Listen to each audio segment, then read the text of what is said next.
please take your seat, have your seats over there. Ano? Kala nito sa restaurant lang. Okay, isipin, in fairness, parang din ang restaurant kasi nandito tayo sa event center and may mga kumakain dyan. But I'm sure, so everyone who just got here, kasama po natin, the drama royalty herself, Julia Barretto, she's here with us to talk about her recent film, Will You Be My Ex? Well, Julia, you know what? Ito nga, una na lang ako, para sa friends natin from the press. I'm sure you can see you have a microphone over there. If you want to ask Julia a question, but you don't have to know, I can see that. So whoever wants to ask her a question, sa akin na Julia, diba? Mag-chikahan tayo. Tayo. Punta lang kayo sa mic, introduce yourself, and tell us from which media company you're from, and that's it. Hopefully, pakachika sa akin si Julia, and I'll ask you a question, Julia.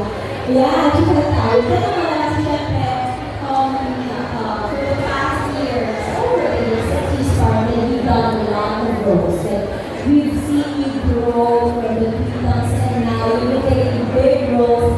How different are, can you tell us more about your role this time as Chris and how you prepare for it? I really enjoyed. Gusto niyo bang yung explanation ko, English or Tagalog? Bisaya. Bisaya! Samo? Tamo? Buang? Ano ba ba? Yeah, so you can say it in English since Kaya, sorry guys nasa lessons pa lang kasi ako ng Bisaya eh. Pero sa mga tutor mo, siyempre, Bisaya ng boyfriend. Wait, pero seryoso ako. Mas gusto nila ba ng Tagalog or English? English. Mas na-Englisher kayo. Englisher. Wala kayo dito English or Bisaya. Okay, sige, go.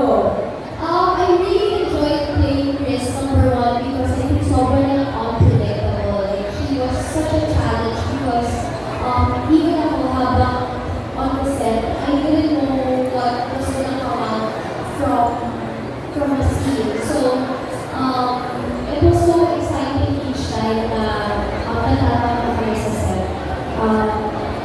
And in terms of preparations, I think a lot of meetings with the creatives and everybody behind the film, the directors, the writers.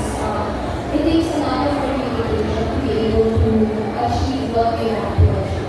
Is there a particular person na pinag-aralan mo na ito siya eh, ito yung so, you will observe how this person will act? Is there someone like that? You know, not necessarily. I think what's nice about taking on new roles